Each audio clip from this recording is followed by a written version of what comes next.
Equivalent concept में सबसे पहली चीज जो हम लोग सीखने जा रहे हैं that is your N factor.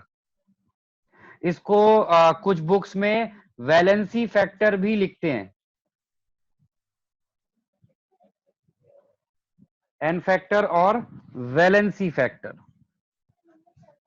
चलिए, तो हम लोग अलग अलग के लिए अलग अलग एन फैक्टर और वैलेंसी फैक्टर सीखेंगे। सबसे पहले लिखिए N factor of acids. First heading डालिए एसिड्स।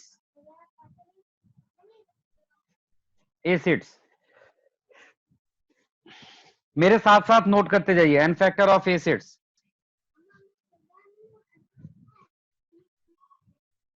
लिखिए इसमें number of replaceable H plus ion और एसिडिक हाइड्रोजन और active hydrogen. Number of replaceable H plus ion, acidic hydrogen, active hydrogen in 1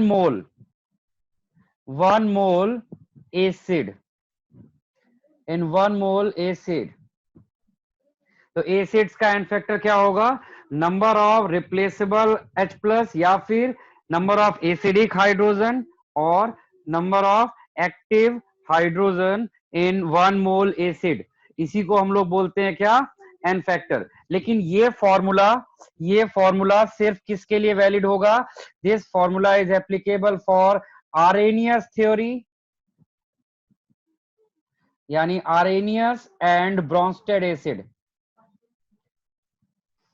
Arrhenius and Bronsted acid के लिए applicable होता है, ठीक है। लेकिन हमें पता है कि एसिड की एक और कैटेगरी होती है, acid can be Lewis acid, है ना। तो एसिड अगर लुईस एसिड हो सकता है तो हम उसके लिए भी तो यहां पर लिख सकते हैं। तो लुईस एसिड के लिखिए, फॉर लुईस एसिड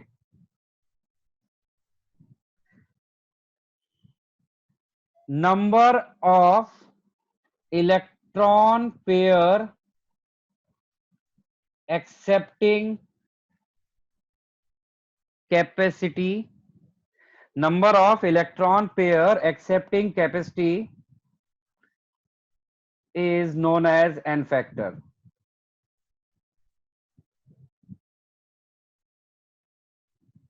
नोट कर लीजिए, number of replaceable H plus for Arrhenius and Bronsted acid and for Lewis acid number of electron pair accepting capacity। चलिए अब एग्जांपल्स पे आते हैं। फॉर एग्जांपल जैसे हमने यहां पर लिया हुआ है, एक मिनट। तो सबसे पहला जैसे कि मैंने यहां पर लिया है HCl, HNO3, H2SO4, H3PO4, ठीक है। इन सब के अगर आपसे एन फैक्टर पूछा जाए तो बताइए कितने एन फैक्टर है यहां पर? HCl का एन फैक्टर कितना होगा? बोलिए, यहां पर HCl का एन फैक्टर कितना आएगा? 1 आएगा, बिल्कुल सही, क्योंकि उसके पास केवल एक ही रिप्लेसेबल हाइड्रोजन होता है। आपको मैंने केमिकल बॉन्डिंग में ऑलरेडी बता रखा है what is replaceable hydrogen. Such hydrogen which is covalently bonded with highly electronegative element in Lewis dot structure is known as acidic hydrogen और replaceable hydrogen। और जो ऑक्सीजन से बॉन्डेड नहीं होगा वो हमारे लिए नॉन रिप्लेसेबल या नॉन एक्टिव हाइड्रोजन हो जाएगा। तो HCl में तो ये नंबर 1 होता है। HNO3 के लिए नंबर कितना हो जाएगा? ये भी 1 हो जाएगा। H2SO4 के लिए बताइए भाई, H2SO4 के लिए क्या होगा?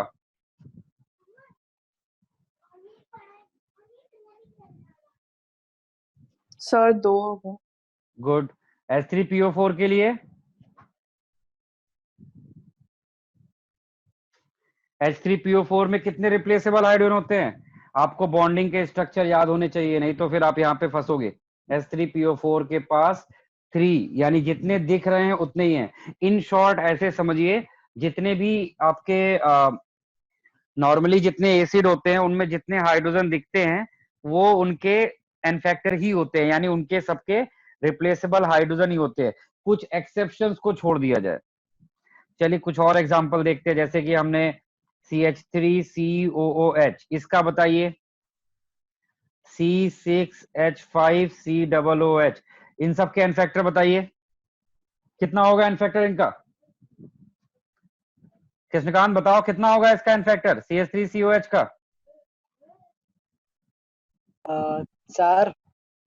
4 कैसे होगा भाई, फिर तुमने सुना ही नहीं, इसका मतलब मैंने क्या बोला। मैंने बोला जो हाइड्रोजन हाईली इलेक्ट्रोनेगेटिव एलिमेंट से ज्वाइन होता है सिर्फ वही रिप्लेसेबल होता है। तो यहाँ पर ये तीनों हाइड्रोजन एक कार्बन से है और ये वाला हाइड्रोजन ऑक्सीजन से है, इसका आंसर 1। नीचे वाले का भी आंसर 1।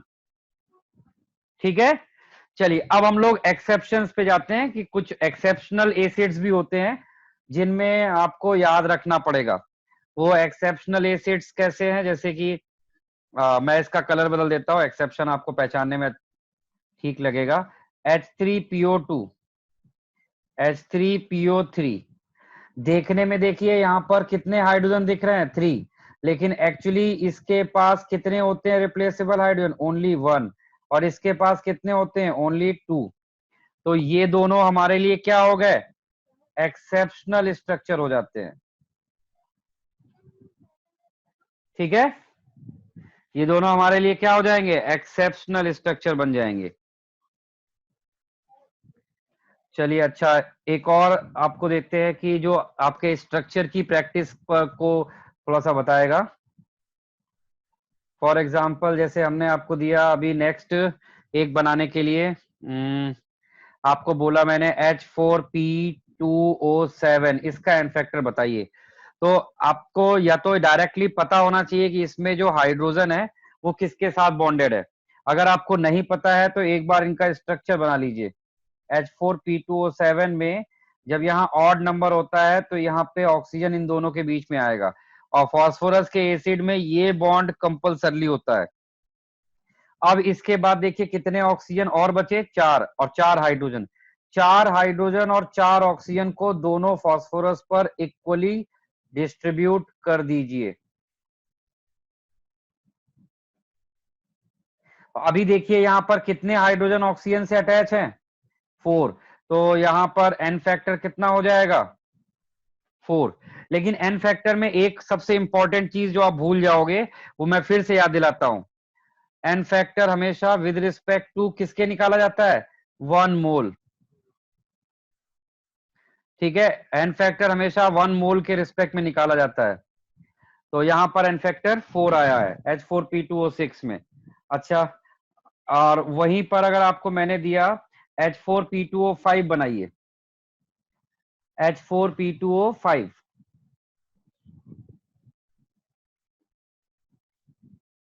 तो H4P2O5 का स्ट्रक्चर कैसा होता है, POP, ऑड नंबर है, double bond O, double bond O। इसके बाद देखिए यहां पर ऑक्सीजन कितने बचे, 2, एक ऑक्सीजन इसको दे दीजिए, एक ऑक्सीजन इसको दे दीजिए। उसके बाद हाइड्रोजन कितने हैं, 4, चारों हाइड्रोजन यहाँ पे बांट दीजिए। एक हाइड्रोजन इन दोनों ऑक्सीजन के साथ चला जाएगा और बाकी के 2 हाइड्रोजन इधर आ जाएंगे। तो अब जरा यहाँ पर एन फैक्टर बताइए कितना होगा, बताओ अरण्य, यहाँ पर एन फैक्टर कितना आने वाला है, अरण्य 2। कितना आएगा, 2 आएगा। अरे जोर से बोलो, माइक को अपने मुंह के पास रख के बोला करो। 2 आएगा। हाँ 2 आएगा, करेक्ट।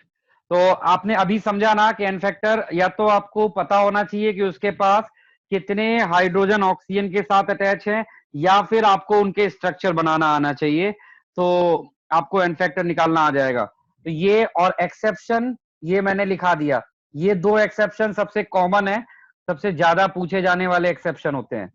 तो ये सब नोट कर लीजिए, मैंने बोला था शुरू से ही कि मेरे साथ साथ नोट करिए। अभी मैंने ये सब क्या दिखाया, ये सब आरेनियस एसिड और ब्रोंस्टेड एसिड है। अब इसके बाद हम लोग नेक्स्ट जो देखने जा रहे हैं वो क्या होगा, आरेनियस और ब्रोंस्टेड एसिड के बाद आता है हमारा लुईस एसिड। अब मैं आपको यहाँ पे लुईस एसिड दिखाऊंगा और उनके एन फैक्टर आपको निकालना है। For example H3BO3 boric acid. Boric acid देखने में लग रहा है कि आर्सेनियस एसिड होता है, लेकिन ये एक लुईस एसिड है, क्योंकि ये हाइड्रोजन बॉन्ड से फुटबॉल लाइक स्ट्रक्चर बनाता है। ये हम लोगों ने आयनिक में भी पढ़ा है, बॉन्डिंग में भी पढ़ा हुआ है ये चीज, थ्योरीज ऑफ एसिड में। तो इसमें बोरॉन का मैं आपको स्ट्रक्चर दिखा दूं। बोरॉन ऐसा अरेंज रहता है। इसके ये सारे हाइड्रोजन जो यहाँ पर दिख रहे हैं ना, ये हाइड्रोजन बॉन्डिंग में एंगेज रहते हैं, इसलिए ये रिप्लेस नहीं हो पाते। तो अब बोरॉन के पास देखिए कितने बॉन्ड पेयर हैं, 1 2 3 4 5 6। इसके पास 6 बॉन्ड पेयर है, और अभी भी इसको कितने इलेक्ट्रॉन की रिक्वायरमेंट है अपने ऑक्टेट को पूरा करने के लिए? 1 इलेक्ट्रॉन पेयर अभी भी ये सीकर है, still it is Sikar of 1 electron pair. तो इस केस में इसका एन फैक्टर कितना होगा? जितने इलेक्ट्रॉन पेयर इसको रिक्वायरमेंट होगी वही उसका एन फैक्टर हो जाएगा। ऐसे ही जरा इसका बनाइए आप लोग, इसका एन फैक्टर मुझे बताओ। चलो छोड़ते, ये वाला एग्जांपल दूसरी जगह हमें पिक करना है, इसको हम यहां से हटाते हैं। चलिए, तो ये बोरिक एसिड वाला एग्जांपल आप नोट कर लीजिए।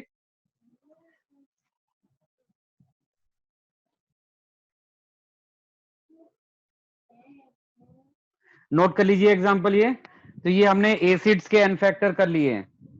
यस सर, एक्चुअली मैंने ये सब लिखा हुआ है पहले ही, तो मैं सिर्फ जो एड ऑन अभी आप कर रहे हो वो कर लो ना। हाँ, जो तुम्हें उसमें नया दिखाई पड़ रहा है उसको लिख लो, और जो तुम्हारा पहले से किया हुआ है उसको बस सिर्फ सुनते जाओ, समझते जाओ। फिर अभी मैं क्वेश्चन दूंगा तो उन क्वेश्चंस को करने में एफर्ट करना। Okay sir. चलो, इसके बाद हेडिंग डालिए, नेक्स्ट है N factor of base.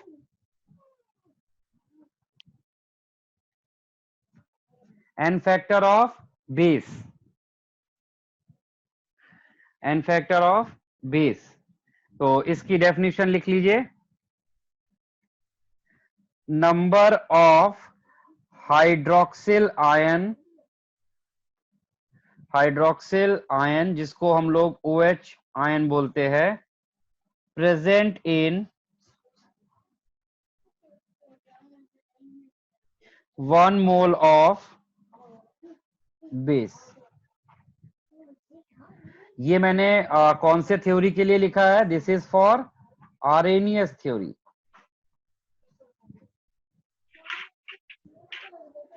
Number of hydroxyl ion present in 1 mole of base is known as n factor of base। ठीक है, और for Lewis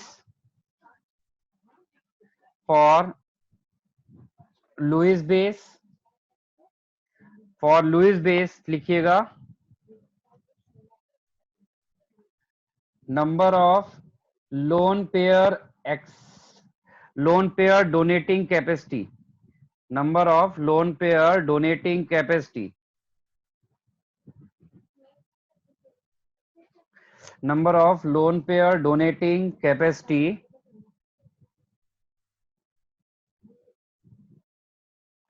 by 1 mole base। ठीक है, चलिए अब दोनों का एग्जाम्पल देखते हैं। फॉर एग्जाम्पल जैसे हमारे पास है यहाँ पर, हमने लिया NaOH, KOH, calcium hydroxide, barium hydroxide, aluminium hydroxide. ठीक है, तो इन सब के जरा एन फैक्टर बताइए कितने होंगे? बोलिए भाई, किसको समझ में आ रहा हो डेफिनेशन पढ़ के बताइए, इसका NaOH का एन फैक्टर कितना आएगा? सर 1 है। 1, परफेक्ट। KOH का 1 ही होगा सर। 1, कैल्शियम हाइड्रोक्साइड का 2, बेरियम हाइड्रोक्साइड 2, एल्यूमिनियम हाइड्रोक्साइड 3। तो ये तो काफी आसान था। और सबसे अच्छी बात जानते हो क्या है? बेस में हमारे पास कोई एक्सेप्शन नहीं है। तो ये बहुत अच्छी चीज है, जिसकी वजह से आपको यहाँ पर पहचानने में दिक्कत नहीं होगी। ठीक है, नोट कर लीजिए ये सब। इसके बाद अब हम लोग दूसरा देखते हैं, लुईस एसिड। लुईस बेस जैसे कि अमोनिया, मिथाइलएमीन,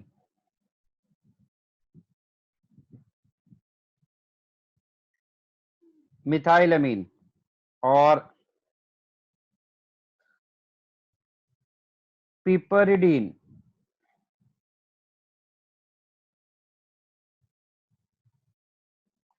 तो इन सब के जरा बताइए एन फैक्टर कितने होंगे। ये सब क्या है, ऑल आर लुईस बेसिस। तो जरा इनके एन फैक्टर बताइए कितना है।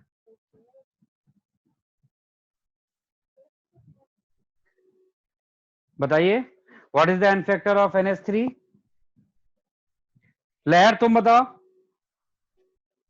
What is the N factor of NH3।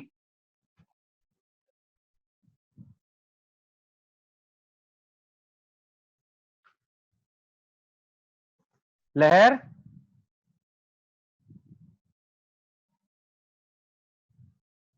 Sir 1 होगा क्या?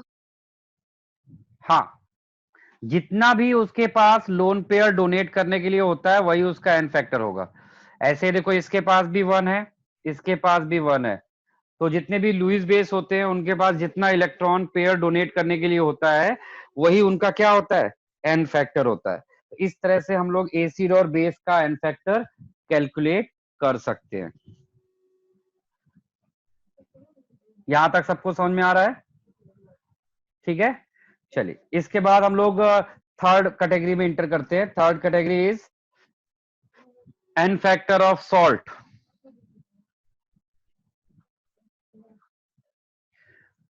चलिए सॉल्ट शुरू करने से पहले सॉल्ट के बारे में थोड़ी बात कर ले। आपको पता है how many types of salts, आपके 10th क्लास में था ये सब। अगर आप CBSE के होंगे उसमें भी रहता है, और अगर आप ISC के ICSE में थे तो भी उसमें रहता है। What is how many types of salts. Salt के हमारे पास कितने टाइप्स होते हैं। पहला होता है आपका नॉर्मल सॉल्ट, ठीक। दूसरा है आपका एसिडिक सॉल्ट। तीसरा होता है हमारे पास बेसिक सॉल्ट। तो अरण्य ने हमें ये 3 बताए थे, ठीक है। इसके अलावा भी हमारे पास सॉल्ट होते हैं, उनको हम लोग बोलते हैं मिक्स सॉल्ट,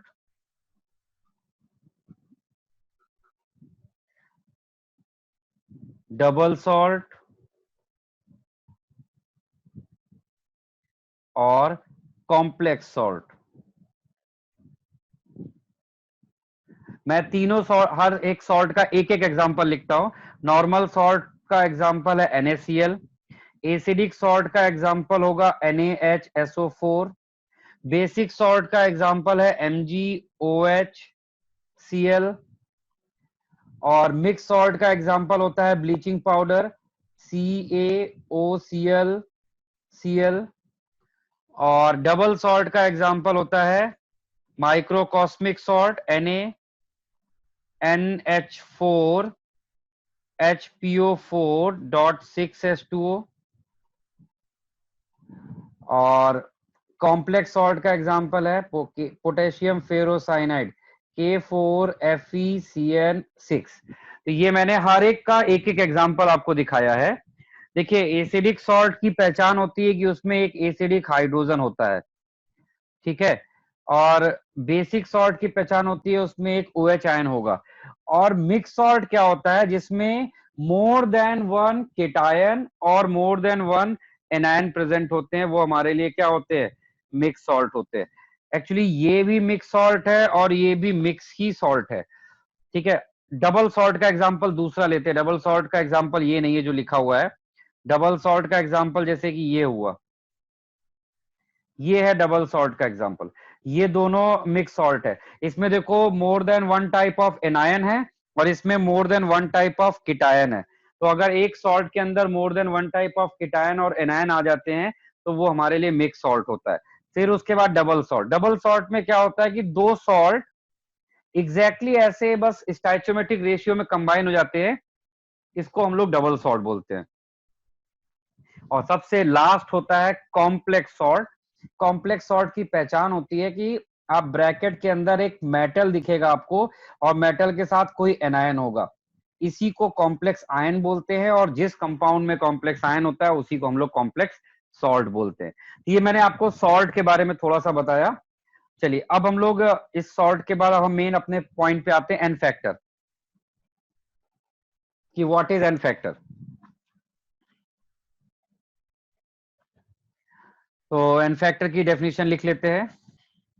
इसको देखिए, सॉल्ट के एन फैक्टर निकालने के दो तरीके हैं। पहला है total number of positive charge in 1 mole salt. पहला तो ये होता है total number of positive charge in 1 mole of salt, या फिर दूसरा है, आप इसको काउंट कर सकते हो, total number of negative charge in 1 mole of salt. तो ये आपके पास दो हैं, total number of positive charge in 1 mole salt and total number of negative charge in 1 mole of salt. तो किसी भी सॉल्ट के अंदर आप टोटल पॉजिटिव चार्ज काउंट कर लीजिए या फिर टोटल नेगेटिव चार्ज काउंट कर लीजिए, वही उसका क्या हो जाता है, एन फैक्टर। अब चलिए, जैसे मैंने आपके सामने ऊपर ये सॉल्ट लिखे थे, मैं इनके एन फैक्टर इनके ऊपर लिख देता हूं, मैं इन सब के एन फैक्टर इनके ऊपर लिख देता हूं। NaCl का एन फैक्टर होता है 1। कैसे पता मुझे, क्योंकि NaCl में प्लस चार्ज कौन रखता है, Na प्लस, और Cl के ऊपर माइनस, तो आइदर आप प्लस काउंट कर लीजिए या फिर माइनस, एनी वन। तो मैंने प्लस काउंट किया तो Na के ऊपर +1 चार्ज होता है, तो हमें प्लस माइनस नहीं लिखना होता है, सीधे उसका एन फैक्टर हो जाएगा 1। ऐसे NaHSO4, NaHSO4 में यहाँ पर देखिए, एक तो H के ऊपर +1 चार्ज है और Na के ऊपर भी +1 चार्ज है, तो टोटल चार्ज यहाँ पर कितना हो गया, 2। तो इसका भी एन फैक्टर कितना हो गया, 2।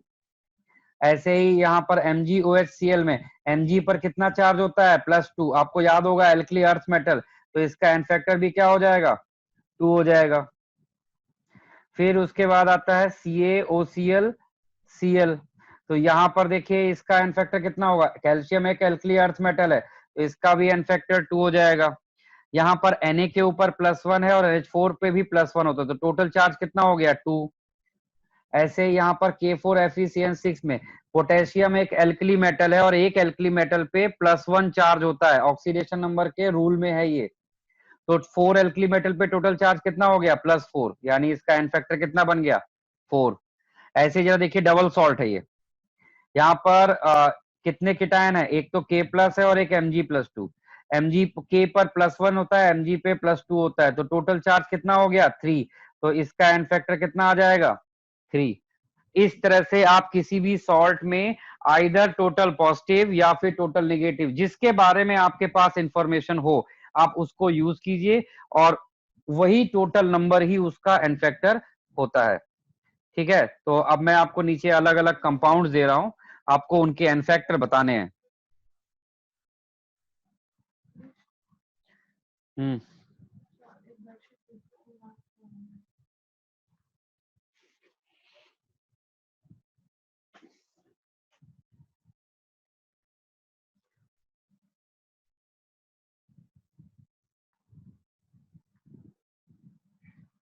इन सबको सॉल्व करिए सभी लोग।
चलिए इन सारे सॉल्ट्स के एन फैक्टर आपको फाइंड करना है, फाइंड करिए सब। तो मैं एक बार आंसर सामने लिख देता हूं, आप लोग अपने अपने मैच कर लीजिए। इसका 2 होगा, इसका 6 होगा, इसका 3 होगा, 2 2, और इस वाले का कितना आएगा 4, और इसका कितना आएगा 8, इसका कितना आएगा 1, और इसका आएगा 3, और इसका आएगा 2। तो इस तरह से हम सॉल्ट के एन फैक्टर निकाल सकते हैं। तो आपने देखा सॉल्ट तक का एन फैक्टर काफी आसान था, एसिड बेस एंड सॉल्ट के एन फैक्टर। ठीक है, अब इसी एसिड बेस और सॉल्ट का जो एन फैक्टर है वो अलग तरीके से भी आपके सामने आ सकता है। तो चलिए अब मैं इसको आपको डिफरेंट वे में दिखाता हूं।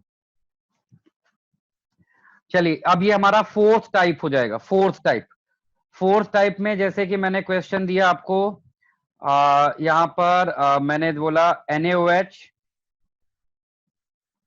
और H2SO4 ये दोनों रिएक्ट कर रहे हैं, इसके भी 1 मोल है और इसके भी 1 मोल है। ठीक है, दोनों के 1 मोल लिए गए हैं। तो आपको इन दोनों के एन फैक्टर बताने हैं रिएक्शन में। क्लियर है चीज, आपको इन दोनों के एन फैक्टर बताने। तो ये वाला क्वेश्चन मैं करके दिखा रहा हूं आपको, आप समझिए। अगर आपको कहीं पर कोई कंफ्यूजन, थोड़ा सा भी कंफ्यूजन है तो आप बिल्कुल पूछो, लेकिन अगर आप पूछोगे नहीं तो आप ये सीख नहीं पाओगे। इसीलिए मैं कह रहा हूं कि पहले मैं बता रहा हूं, ध्यान से सुनिए, फिर उसके बाद क्वेश्चंस को पूछिए। हाँ, तो अब देखिए जब आप इसमें रिएक्शन कराओगे तो इसके 1 मोल में कितने OH आयन है, देखिए जरा। इसके 1 मोल में 1 OH आयन होता है। ठीक है, अच्छा इसके 1 मोल में देखिए कितने H आयन है, 2 H आयन। ठीक, अब जब आपको पता है कि एसिड और बेस रिएक्ट करते हैं तो क्या बनाते हैं, सॉल्ट और वाटर। अब हम जब किसी एसिड और बेस को रिएक्ट कराते हैं तो आपको पता है कि प्रोडक्ट क्या बनता है, सॉल्ट बनेगा और वाटर। तो इस रिएक्शन में यहां से OH मिलेगा, वाटर कहां से आता है, एसिड का जो H+ होता है और बेस का OH, यही दोनों मिलके आपस में वाटर बनाते हैं। अब यहां पर देखिए केवल 1 OH है और यहाँ पे 2 H+ है, लेकिन एक OH कितने H+ से रिएक्ट करेगा, 1 OH कितने H+ से रिएक्ट कर सकता है, हमेशा 1 OH केवल एक ही H+ से रिएक्ट करेगा, और आपको प्रोडक्ट यहां पर क्या देगा, प्रोडक्ट में देगा 1 H2O। ठीक, यानी इस रिएक्शन में इसका कितना मोल यूज हुआ है, 1 OH यूज हुआ है, और इसका कितना H+ यूज हुआ है 1, और 1 H+ अभी भी रिटेन रखेगा ये। तो जो 1 H+ है वो अभी भी वहां पर रहेगा, और ये Na के साथ में कंबाइन होके NaHSO4 बनाएगा। तो इस तरह से ये रिएक्शन हो गई। तो अब यहां पर देखिए इनके एन फैक्टर क्या होंगे, NaOH का एन फैक्टर होगा number of OH ion used in reaction by 1 मोल। तो इसके 1 मोल ने कितने OH दिए थे, 1 OH, और उसमें से यूज कितने हुए हैं 1, तो इसका एन फैक्टर कितना होगा 1 होगा। वहीं पर H2SO4 का एन फैक्टर देखिए जरा, इसके 1 मोल ने 2 H+ दिए थे, लेकिन आउट ऑफ देम यूज कितने हुए हैं, केवल एक ही यूज हुआ था। तो 1 मोल में से जितना यूज होगा वही उसका एन फैक्टर हो जाएगा। तो अब यहां से अभी तक आपको मैंने एसिड और बेस में डेफिनेशन बोली थी, नंबर ऑफ H+ आयन और OH आयन प्रेजेंट, वो होता है मैक्सिमम एन फैक्टर। ठीक, अब लेकिन जब आप केमिकल रिएक्शन कर रहे होते हैं तो ड्यूरिंग रिएक्शन जितने भी H+ या OH आयन यूज होंगे, नंबर ऑफ H+ आयन और OH ion use during reaction होते हैं, वही आपका एन फैक्टर होता है। कि मेरी बात सबको क्लियर हो रही है? आप एक और बार एक्सप्लेन कर दो ना कि वो इनफैक्ट वाला पॉइंट। देखिए हम फिर से एक बार मैं बताता हूं कि किसी भी रिएक्शन में कोई भी बेस, वो उसका 1 मोल जितने OH देगा उसमें से जितना यूज होगा वही उसका एन फैक्टर होगा। ऐसे ही 1 मोल H2SO4 जितना भी H+ देगा उसमें से जितना H+ एक्चुअली यूज होगा वही एन फैक्टर होता है। तो अभी देखिए यहाँ पे इसके 1 मोल ने 1 OH दिया था और इसके 1 मोल ने 2 OH, लेकिन 1 OH केवल 1 H से रिएक्ट करेगा और H2O बनाएगा। तो एक H वहां पर अभी भी बच जाएगा, जो वहां पर ऐसे सॉल्ट में चला जाएगा। तो इसके 1 मोल से कितना H प्लस यूज हुआ है 1, और इसके 1 मोल से 1 OH। तो अब आप नया एन फैक्टर का डेफिनेशन लिख सकते हो, number of H plus ion और OH ion used, number of H plus ion और OH ion used by 1 mole of acid or base, number of H plus और OH ion used by 1 mole of acid और base, वही उनका N factor हो जाएगा। चलिए अभी मैं क्वेश्चन में थोड़ा सा मॉडिफाई करता हूं। अब इसी क्वेश्चन को देखिए, मैं ऐसे दे रहा हूं कि लाइक मैंने आपको बोला कि 2 मोल ऑफ NaOH है और इसको 1 मोल H2SO4 से रिएक्ट करना है। आपको रिएक्शन भी लिखनी है और साथ साथ इन दोनों के एन फैक्टर भी बताने हैं। चलिए ट्राई करिए आप लोग, पहले आप ट्राई करिए। यहां से देखिए, ये 2 NaOH आपको कितना OH देगा, 2 OH देगा, और एक H2SO4 आपको कितना देगा, 2H प्लस। तो 2 OH 2H प्लस से रिएक्ट करके बनाएगा यहाँ पर 2H2O, ठीक है। और बाकी क्या बचा, SO4 और Na2SO4 आपको यहाँ पर सॉल्ट के फॉर्म में मिलेगा। अब जरा रिएक्शन में देखते हैं कि किसके कितने यूज हुए। इसके 2 मोल NaOH में से 2 OH यूज हुए थे, लेकिन हमें कितने के लिए निकालना होता है, विद रिस्पेक्ट टू 1 मोल। तो 1 मोल NaOH से कितने OH यूज हुए होंगे। ऐसे ही यहाँ पर इसके 1 मोल H2SO4 से कितने H प्लस यूज हुए हैं, 2। तो 1 मोल से जितने आपके H या OH यूज होंगे वही उनका एन फैक्टर होता है।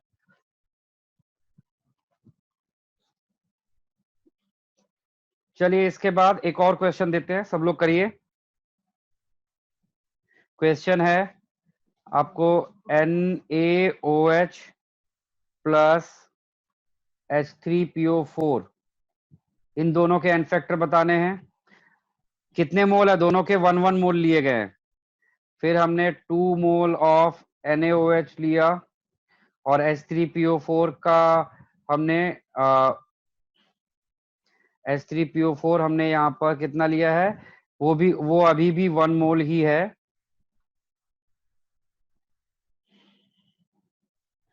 उसके बाद है तुम्हारे पास 3 मोल ऑफ NaOH, और उसको हमने 1 मोल ऑफ H3PO4 के साथ में रिएक्ट कराया है।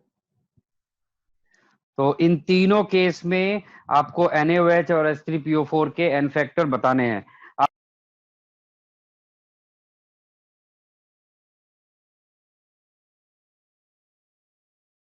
चलिए इनफ टाइम। अब देखिए जिसको नहीं आया, इसके 1 मोल ने 1 OH दिया और इसके 1 मोल ने 3 H दिया, लेकिन 1 OH केवल एक ही H से रिएक्ट करेगा, यानी केवल एक H यूज हुआ और एक OH, इसलिए एन फैक्टर 1। इसके 2 मोल ने 2 OH दिया और इसके 1 मोल ने 3 H दिया, लेकिन 2 OH केवल 2 H से रिएक्ट करेगा, यानी इसके 2 H यूज हुए, इसलिए एन फैक्टर 2। और इसके 2 OH हैं, लेकिन 2 OH किससे आए थे, 2 मोल से आए थे। 2 मोल से 2 OH, तो 1 मोल से कितने OH होंगे, 1 OH।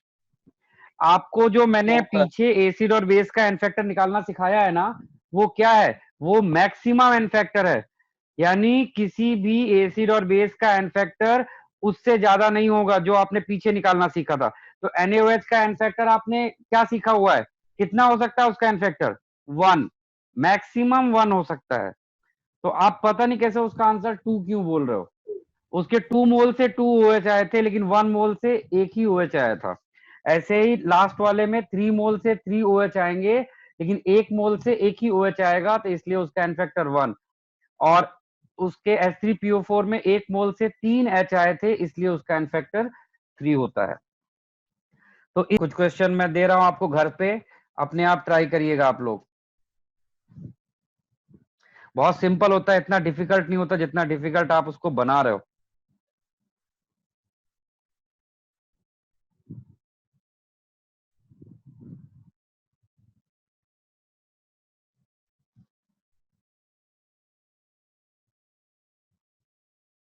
इस केस का एन फैक्टर बताना है। एक ये घर के लिए है, आपको घर पे ट्राई करने हैं सारे क्वेश्चन।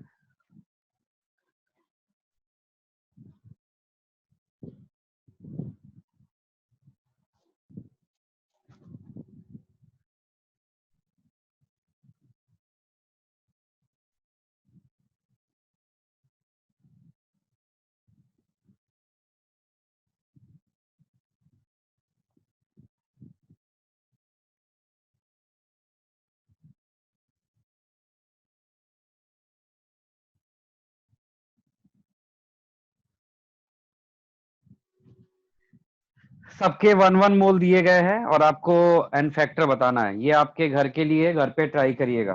तो इस तरह से हमने एसिड, बेस, सॉल्ट और एसिड और बेस के क्यूमुलेटिव एन फैक्टर कैलकुलेट करना सीखा था।